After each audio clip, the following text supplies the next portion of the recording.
poll, be a lot of polls, and I don't take any of them all that seriously. Welcome to New York One's Off Topic on Politics. I'm New York One political reporter Bobby Cuza. Everybody, mark your calendars. On Monday, September 29th, we are taping a special live crossover episode of Off Topic on Politics, and You Decide right here in Chelsea.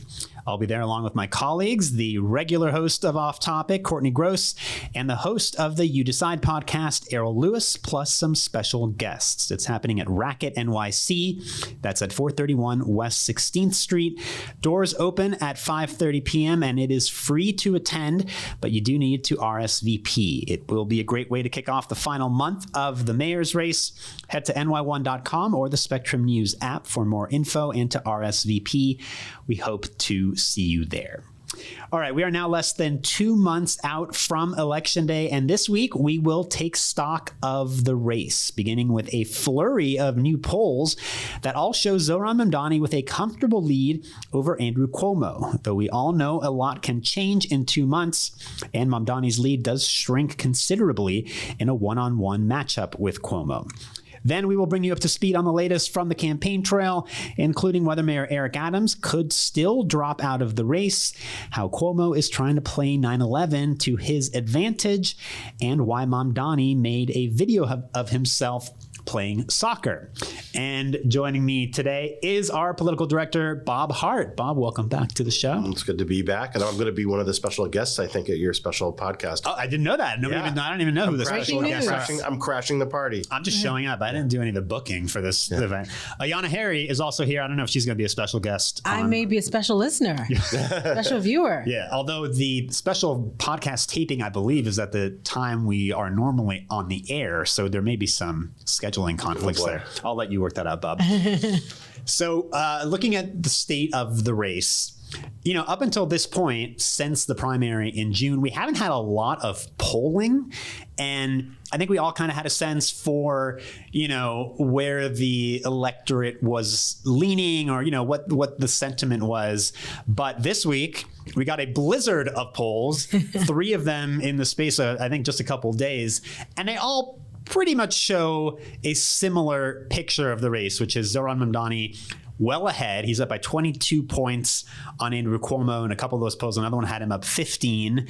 But the lead gets much, much smaller when people are asked about a one-on-one matchup between just Mamdani and Cuomo. So, Bob, I'll start with you. What were your takeaways looking at this stuff? First of all, a lot of the polls that we follow are associated with universities. They were on summer break. So that's why they all came back. Yeah. It's not a coincidence that they all came out at the same time. School's back, school's out, school's back. So you're getting, the only one we didn't hear from that we usually like to follow is Marist. But the other 3 we saw. Quinnipiac. Yeah. And Emerson College. The first one that came out was Siena, and there was a 22-point lead. And then Cuomo's aides could wake him up the next day and say, well, there's good news and bad news. Good news is it's tighter. The bad news is it's still a 14-point lead. All these polls were all within the same ballpark, all the same vibe. And to your point, our spidey sense all summer was like these numbers were sort of like, if we had a guess, I think these would have been the numbers that we would have guessed. I think so too, but there were some arguments made by some of the candidates that Mamdani was very popular during a Democratic primary and in that field, but that popularity would not translate to a general election field. So now this polling tells a very different story, that he does continue to hold a sizable lead. Of course, in New York City, Democrats far outnumber of registered Republicans or Republicans overall. But yes, it does seem like Zohran Mamdani does continue to have a pretty healthy lead. And we should mention in all 3 polls, Curtis Sliwa, the Republican, is in 3rd place, with Mayor Adams in 4th place in single digits in 2 out of those polls.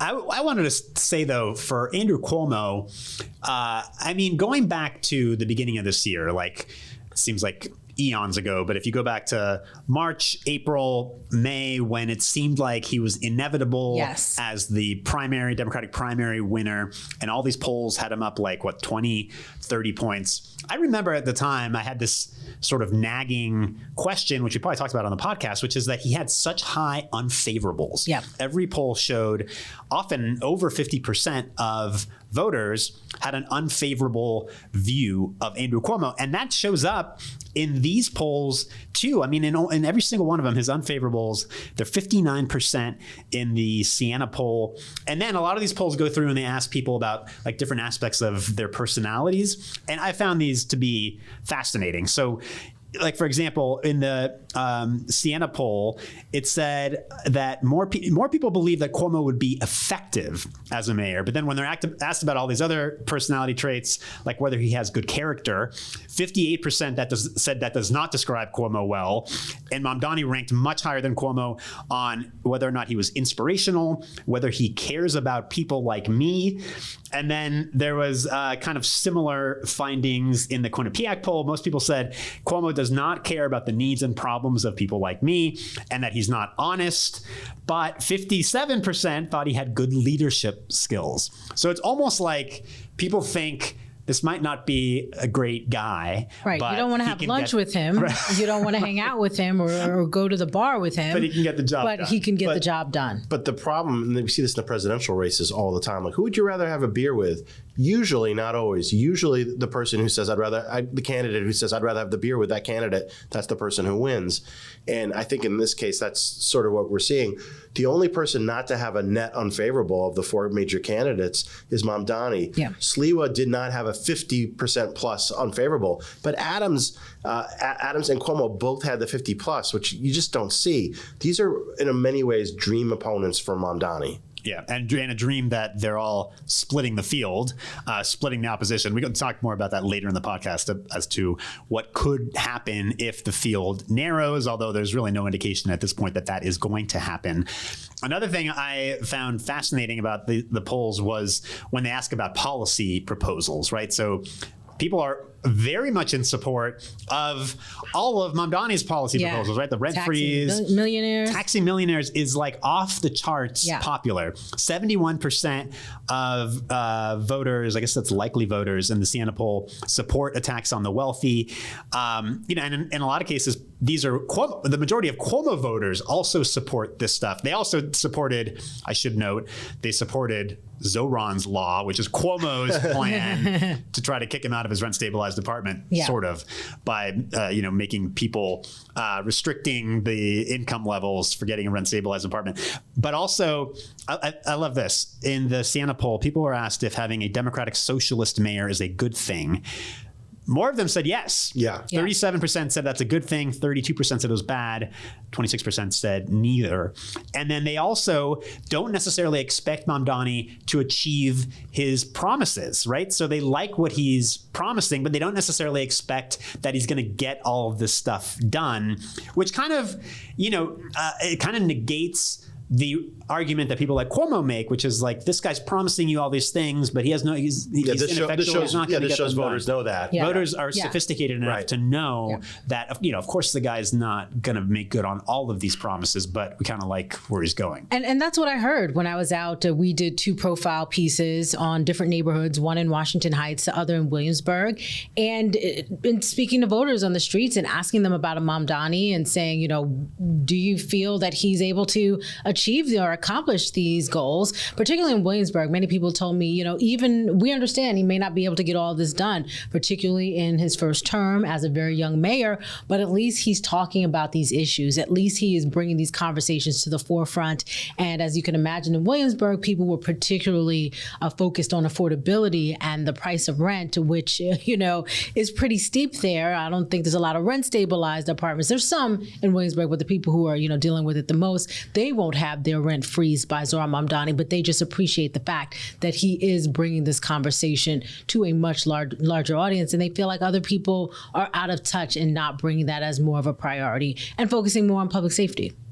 Yeah, I mean, the Mamdani voters were much more likely to say affordability and housing are high priorities for them. When you look at the breakdowns by, looking at the top issues for voters, Cuomo voters and Sliwa voters and Adams voters, they all rank crime and public safety as the top priorities. I mean, there's a real distinct the real distinction between the Mamdani supporters who also lean young, right? I mean, the numbers are always like off the charts. There's a lot of demographic things that are interesting in looking at the polls. There's the age gap. There's the education gap. If you have a college degree or a higher degree, you're more likely to be with Mamdani.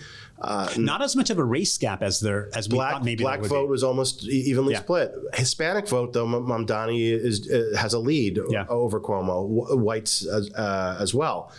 But there really is that education gap that really, really stands out. It reminds me a little bit of the Trump-Harris dichotomy, where you really had an education split there too. 73% of young people under the age of 29 support Mamdani. 73% to 10% for Cuomo. The other thing I wanted to note in the Siena poll, Siena and the New York Times partnered on this. They asked about the Israeli-Palestinian conflict.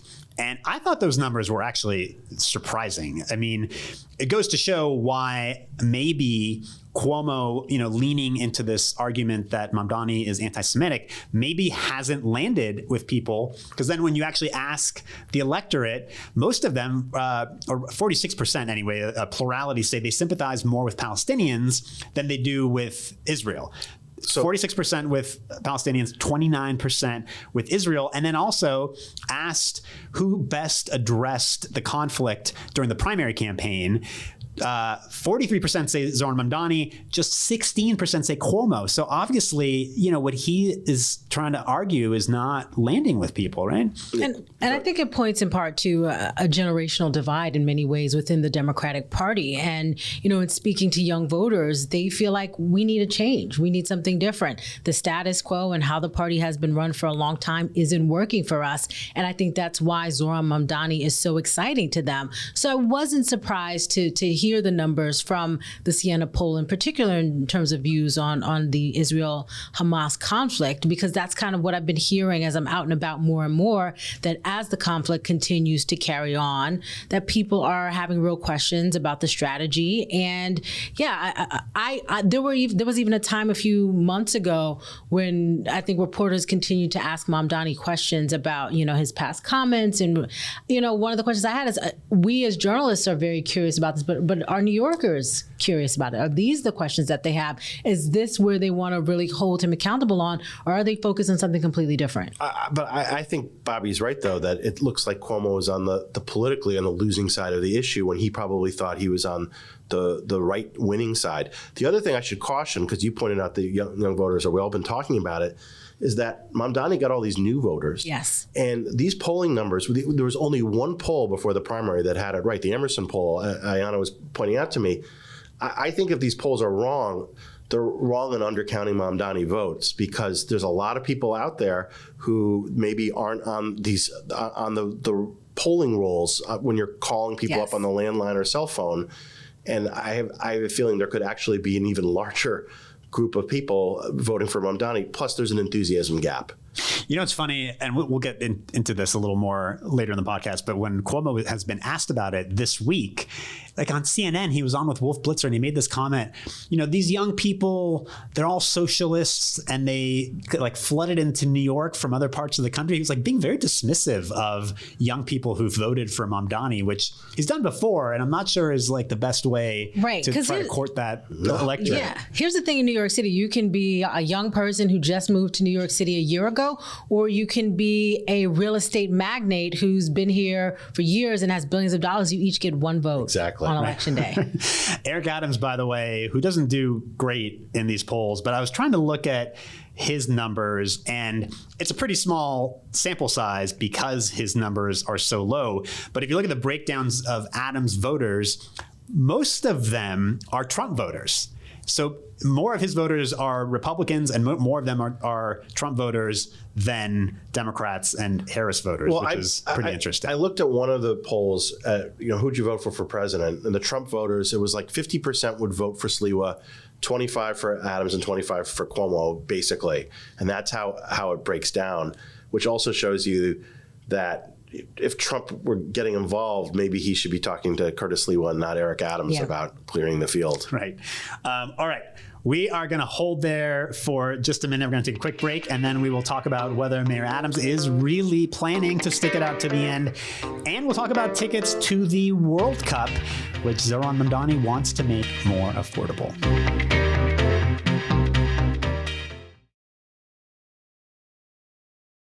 I want to be clear with you. Andrew Cuomo is a snake and a liar. I am in this race, and I'm the only one that can beat Mamdani. All right, that was Mayor Eric Adams outside of Gracie Mansion last Friday, where he gave a speech. We taped last week's podcast episode before the speech. And I mean, that was a roller coaster ride because we didn't know if the mayor was going to come out and drop out of the race. And it turns out he did something quite the opposite. And I mean, the soundbite where he calls Andrew Cuomo a snake, I almost did it like a spit take when I was on set on Friday, and he came out and he led with that, right? I was at Wegmans picking up my wife's birthday cake when my phone exploded. 4 people are calling me at once saying, "You got to get back in the office. The mayor's making a major announcement." And I'm thinking, this is it, the Friday news dump. He's going to get out. But by the time I got back in, there's enough people who still talk to me at City Hall who were reassuring me, giving me a sneak preview of the mayor's remarks, saying, no, he's not going anywhere. So I think everyone got whiplash on that Friday. Yeah, and part of the reason why we got whiplash was because of the mayor and the statement put out by his campaign earlier in the day, where he said that he would be open to opportunities to serve the country. It seemed almost as if he was clearing the way for people to not be surprised if in a few hours he would announce that he's accepting something in the Trump administration. Ambassador Adams. Yes.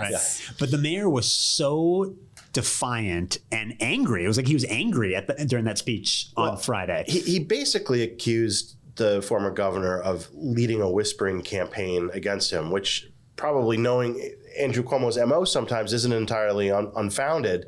And I think that got his dander up. So even though he was probably thinking about some of these things, he just wanted to be defiant and push back against Team Cuomo. And that's why he led with Cuomo rather than even talking about himself. Right. I mean, but does he now push himself into a corner?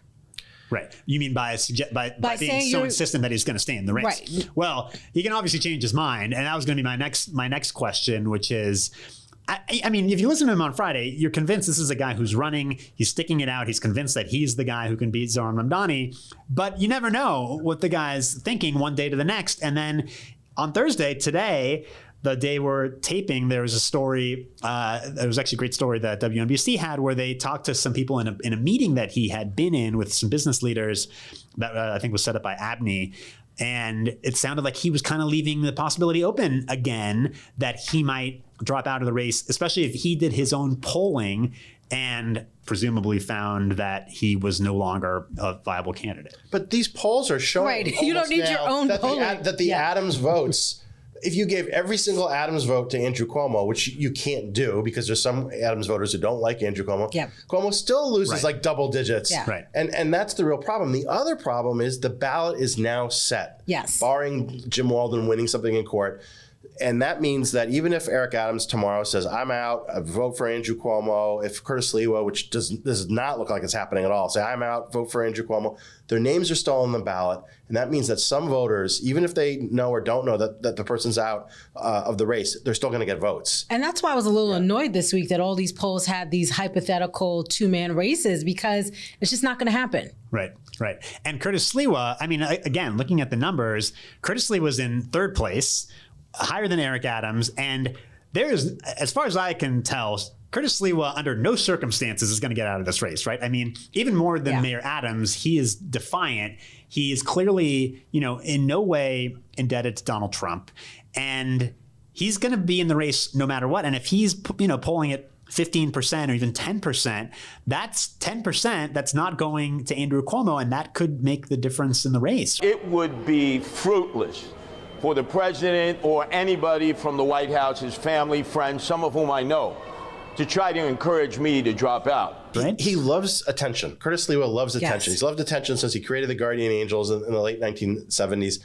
And he's getting a lot of attention now. The only way I could see him possibly getting out is if his boss, John Catsimatidis at WABC Radio, said, you're going to be on the unemployment line, and if you don't get out. But even then, I think Curtis is in it to win it. He ran 4 years ago, got what, 28% of the vote. And I think he just isn't going anywhere. But ironically, he's the one who needs to be wined and dined by Donald Trump, not Eric Adams. Well, I was watching the news this week, and it was Curtis Sliwa who was running ads. I didn't see a Mamdani ad or a Cuomo ad. I saw a Curtis Sliwa ad. He has millions of dollars in the bank right now, and he does have the opportunity to really mount a robust campaign. I don't know if the infrastructure is fully there for it, but he can really give a good go at it. And so I think that's going to be hard for someone like Curtis Sliwa, who is Mr. New York City, right? He loves this place. He's well known. The thing about the one new ad I saw, which was jaw dropping, is that he's in it and you don't hear from him. When was the last time Curtis Sliwa could be quiet for 30 seconds? Because his wife, is the whole ad. And I'm sure some pollster, because he, like to your point, Ayana, he has money now to spend. Maybe he has a pollster said, women don't like you. So what does he do? He has his wife speak for the whole ad. And I actually thought it was a really clever move. And Curtis Sliwa, by the way, this week in an interview with the Post, the whole premise of the story in the Post was that he has this rift with Donald Trump, and they had a falling out a long time ago, and they haven't spoken in all these years, and that's why Trump isn't supporting him, and you have this whole dynamic in the race. And he actually pointed to his recurring segment on New York One on Inside City Hall, the political rundown. The political rundown, which for longtime viewers of New York One will remember. It was Curtis Sliwa and Herson Barrero. Bob, I don't know if you want to try to describe this for people who don't know. It was basically like he would bring props and they would argue. He was sort of like Gallagher, the comedian. He was like sort of the Gallagher of political analysis. And so rather than just talking about Andrew Cuomo for years, he'd put on a crown and say, I'm King Cuomo and I've decided to do this. And then he would make fun of Donald Trump in various ways. And ordinarily I'd say, oh, that's ridiculous. A president wouldn't be, or Donald Trump wouldn't be bothered by this. But everyone knows how thin-skinned Donald Trump is. And Donald Trump was living in New York City and was getting New York One. Very well, he has no proof of this, but I could totally see Donald Trump seeing it and really not being happy. I mean, the direct quote in the Post was, Sliwa said, every week for 13 years, I was on New York One and would do political satire. I think a lot of those people, including Trump, didn't appreciate my sense of satire and humor from time to time. I just love the idea of Donald Trump sitting in his office at Trump Tower, watching Inside City Hall and seeing Curtis Sliwa and cursing at his TV. And then years later, this actually, becoming a factor in the mayor's race. Well, we see the president's schedule and it's called executive time in the morning. And that's the euphemism for watching TV. So we know the president loves to watch stuff. But is he watching New York One in the White House? Well, if he streams it, he could be streaming it. Yep. If he's a Spectrum subscriber, we're not really sure. Or on Tuesdays, he can watch on YouTube. That's true. It's open access. This is good plug. It's good plugging. All right, Ayana, you this week spent some time with Cuomo. He had this news conference the other day where he was endorsed by some 9/11 families. Yes. Right. And also, I mean, talk to us about how he responded to all this stuff, because he was asked about the comments from the mayor calling him a snake and a liar, and he kind of threw it back at Adams a little bit, right? Yeah, he did several interviews that day earlier this week. He was on CNN. And CNBC as well. And basically Andrew Cuomo said, desperate people say desperate things. That was his response to Eric Adams calling him a snake and a liar. So there was a couple, a husband and wife. They were EMS first responders on September 11th. The husband now has cancer, terminal cancer. And so they spoke about their support for Andrew Cuomo and said, Cuomo has been there for them and other, 9/11 families for the past 24 years. And that's the reason why they wanted to endorse Andrew Cuomo. And they also were very critical of Zohran Mamdani having a past appearance with Hassan Piker, who is a controversial podcaster and who has made some controversial statements about September 11th. So that was the purpose of that press conference. Andrew Cuomo took several questions, notably on the Siena poll. And what did he make of it with Sienna showing, Mamdani had a 22-point lead, and Andrew Cuomo brushed it off and said, I don't really pay too much attention to polls, even though he did clearly during the Democratic primary. And, up to a certain point, he felt that he was going to win. So, yeah, it's interesting to see Cuomo. He is out a little bit more than he was back during the primary and has a few more public availabilities, but it's still sparse relatively. And our Dan Rivley tried to ask Mamdani about the piker attack from Cuomo, and Mamdani basically just stiff-armed Dan and kept on walking. Yeah. And Cuomo talked about this idea of a two-person race, and of course he's been asked about whether the mayor will drop out or whether Sleewood would drop out, and he now makes this argument. I guess he's been making this for a few weeks, that it doesn't matter, right? I think this is a new argument. I think this is new to this week. Yeah. Andrew Cuomo is saying that there's going to naturally be a two-person race because New Yorkers will stop paying attention to candidates who they don't think are viable, and New Yorkers aren't going to want to waste their votes, essentially. So if they know that there are two leading candidates, they're going to put their votes towards one of the two. Now, I do think post ranked choice voting, New Yorkers are much more strategic with how we think about our votes. But at the end of the day, Eric Adams, Curtis Sliwa, Jim Walden, they're all going to be on the ballot. I don't know how many votes Jim Walden still gets, but there are going to be voters who go in, they see, oh, Eric Adams, the current mayor, let me just vote for him. Oh, Curtis Sliwa, I've been following him for years. He came to the back to school giveaway on my block and he was really nice. So they are still going to ultimately get some votes. There's not going to be a two-person race. But Cuomo said he doesn't need it to be. Right. I just find these polling, the news, it's really, really hard right now. It's going to be a real uphill battle for Cuomo to get anywhere with this. I guess his hope is that he had this emergency meeting with real estate executives, and he's hoping that maybe this money will get siphoned in. But we already saw what happened when money was siphoned in, outside money in the primary. Yeah. And it was like putting the money into a barrel and lighting it on fire. A lot can change in 2 months, but a lot has to change in 2 months for Andrew Cuomo to win.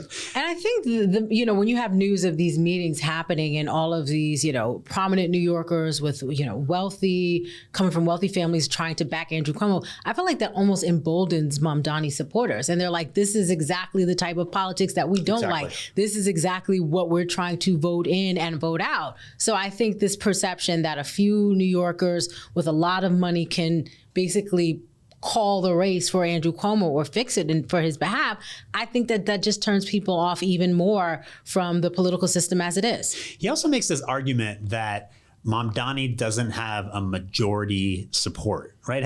I feel like I see him say this all the time now, and he's basically saying, well, he doesn't have majority support and everybody else is splitting the vote, so that's why, he's not legitimate. But every time I hear him explain this, I'm thinking, you don't have a majority either. Right. Correct. So even if, there's no reason why you're necessarily going to be consolidating all of the rest of that vote. Yeah, a win's a win. Bill Clinton did not get 50% either time he won. John Lindsay won twice. He didn't get 50% either time. Guess what? He was Mayor Lindsay for 8 years. He was President Clinton for 8 years.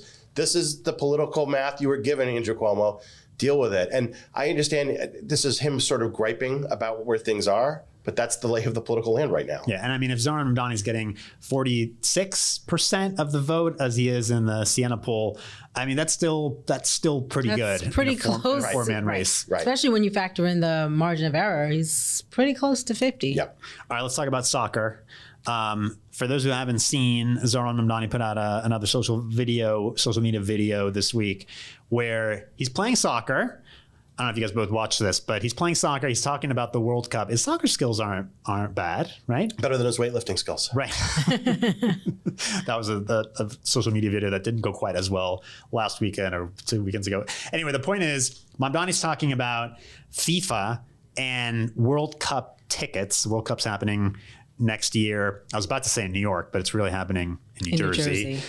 Some matches at MetLife Stadium. And they're doing, I'm not well versed in the details, but FIFA's doing dynamic pricing where the price goes up or down depending on demand. And I guess in some cases that could drive prices so high that they're like exorbitantly expensive to the point where, they're already hard to afford in the first place. But Mamdani, as he is so good at doing, is sort of fitting this into his affordability agenda and making the argument that, look at this wealthy institution that is closing the door on working class people who can't afford, many of whom are huge soccer fans, who can't afford to go to this, once in a lifetime opportunity of the World Cup happening in New York. So, I mean, it seems like smart politics, and it's kind of a unique spin too. It's a gimmick and a really smart gimmick, and it's a gimmick you can do when you're up double digits over your opponents. You don't have to be talking about Andrew Cuomo. This is like the cell phone ban. Almost no one wants cell phones in the schools. Maybe 10% of parents do. This is the same kind of motherhood and apple pie issue. I was always thinking this was really smart, and a friend of mine was like, I don't believe it. I was at an event at my daughter's school yesterday, and this woman who isn't really following the news, I thought, she wasn't talking about Charlie Kirk or anything else. She's like, did you hear Mamdani? And I thought she was going to talk about the polls. She's like, he's doing the best thing. He's taking on the World Cup and FIFA. And I'm like, oh my gosh, this is like the dream one-woman focus group. And again, Mamdani can't even change anything, but he can make it as a bully pulpit issue. Right. And I think it's a very smart issue. It's the first day of ticket sales, and no one likes to be scalped on the tickets. And also, he pointed out correctly that usually the locality gets 15% of the tickets, and that's not the case here. So where local residents would get a discount. Right. Yeah. And so I think, again, when you don't have to worry about Andrew Cuomo, when you have a huge lead on him, this is a kind of a smart, like, pad your lead kind of a move. Yeah. I agree wholeheartedly. I mean, most New Yorkers have looked at a concert or a show that you want to go to, and then you see the ticket prices, and all of a sudden it feels like, maybe I don't need to go anymore. When you have something as major as the World Cup coming to our backyard, New Yorkers want to feel like, I can take advantage of this. I can go, I can see it in person and not just have to watch it on TV when it's right there in New Jersey. So I think it's smart. Will he be able to actually get FIFA, this massive global organization, to change their pricing? Probably not. But I do think it continues to help voters feel like Mamdani's on my side. And even if he can't get it done, like, he's bringing up the conversation, he's fighting for us. And I think that's why he is as popular as he is. And it plays to immigrant New Yorkers who can vote as well, who are overwhelmingly soccer fans, as opposed to non-immigrant New Yorkers who are probably still learning about the ups and downs of soccer. It's funny. When we first saw the announcement, when he's advised that he was doing this event the following day, I was having a conversation in the newsroom with my colleague Dan Rivoli, and at first we thought he was talking about capping prices on the secondary market, which is actually something that's been talked about in Albany. And then it's like, well, we're talking about price controls. Like, is that really what you want to do when people are branding you a socialist, who's anti-capitalism? But then it turns out that's not really what we're talking about. It's really going after FIFA, which nobody likes, and themselves manipulating prices. So, I think he maybe was onto something with this. All right, guys, we're going to leave it there. That'll do it for this week's episode. You can always watch us on Inside City Hall Monday through Friday at 7. And we love your feedback. So send us an email at yourstoryn1@charter.com. And you can subscribe to Off Topic wherever you get your podcasts. If you like what you're hearing, leave us a review. And a big thank you to our producer, Anthony Roman. Thanks for listening, everybody. We will see you next week.